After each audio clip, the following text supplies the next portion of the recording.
আর হতা চিন্তা করলে ফুলজা তোড়ে জ্বর আইকিয়ে যে সুড়ো আসি হালি থাইতো ঘর নজর লাগাইছ নয়ারে নজর লাগাইছ নয়ারে ওই শিয়ানা।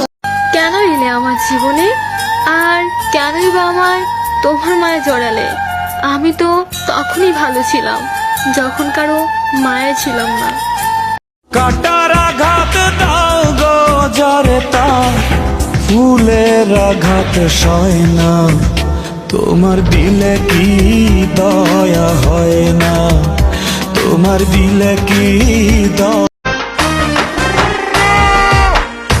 আমি তোমারে ভালোবাসি এই জীবনের চেয়েও বেশি, কোনো দিনও বন্ধু ভুলতে পারবো না।